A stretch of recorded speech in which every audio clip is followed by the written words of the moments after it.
मालूम, बस इतना जरूर जानते हैं कि ध्रुव वर्ण नाम के मेरे विनायक, जो जिनके शरीर से भक्तों के ताप मिटाने के लिए अग्नि तेज निकलता रहता है, जिनके शरीर से धुएं की भांति अग्नि प्रकट होती रहती है।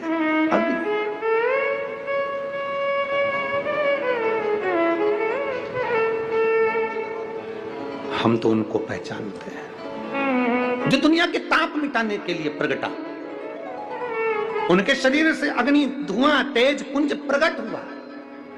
वो ध्रुव वर्ण विनायक साधारण, उसका केवल नाम उच्चारण कर कर भी अगर विराजित किया जाए, वो आया स्वीकार करेगा।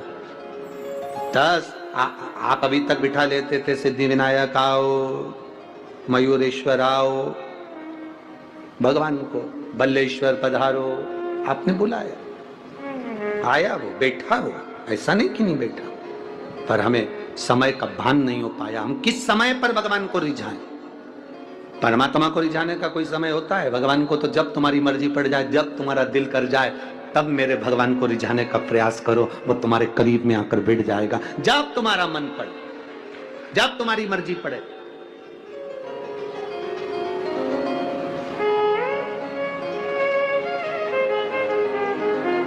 चतुर्थी का व्रत करने वाली जो माताएं होती हैं, जो चतुर्थी का व्रत करती हैं, आज भी चतुर्थी मान्य हो रही होगी, तो चतुर्थी का जो व्रत करने वाली होती हैं, जो चतुर्थी का पूजन करने वाली होती हैं, उनके भीतर का एक भाव होता है कि जैसे ही शाम का समय आए, चंद्रदेव का पूजन करें, चंद्र जब प्रकट हो जाए, कलश भर लिया, उसके नीचे आखा दाना रख दिया, चावल गेहूं जो भी आप रखते हो पूजन के लिए, ऊपर पात्र आदि रख दिया, जलाशय, फिर अपन ने घी का दिया लगाकर पूजन भी कर ली। तो जो चतुर्थी का पूजन करने वाली होती है, जो चतुर्थी का नियम व्रत धारण करने वाली होती है, बड़ी बड़ी चतुर्थियां करती हैं या उसका नियम धारण करती हैं, तो चतुर्थी का जो पूजन करती है वो किस चीज के लिए होता है? केवल संतान, पुत्र, परिवार, हमारा कुटुंब, हम जिस कुल में हैं, हमारा कुल वैभव की ओर बढ़े, संपदा की ओर बढ़े और उसकी आयु बढ़े,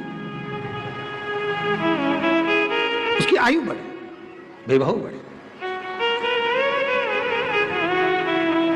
बहुत ध्यान दीजिएगा महाराज, चतुर्थी की पूजन में जो आप आखा दाना रखते हो, गेहूं वगैरह कुछ भी जो भी रखते हो, उसकी बड़ी महत्वता होती है महाराज।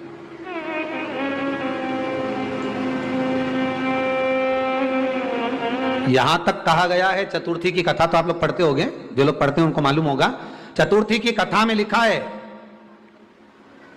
चौथ माता के व्रत में वर्णन किया गया है कि वो आखा दाना जो रखा जाता है, मान लो कोई जरूरी काम होता है तभी आखा दाना को रखा जाता है, संभाल के रखते हैं कि हम इस काम के लिए जा रहे हैं और हमारा ये कार्य सफल होना चाहिए।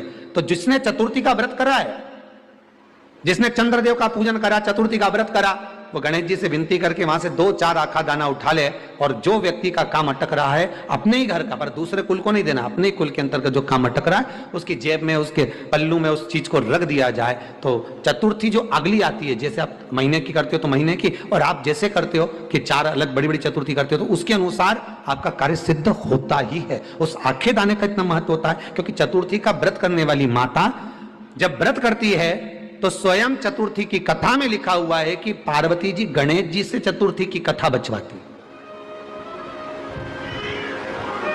चतुर्थी की कथा बाची किसने थी? स्वयं गणेश जी महाराज ने। और सुनी किसने थी?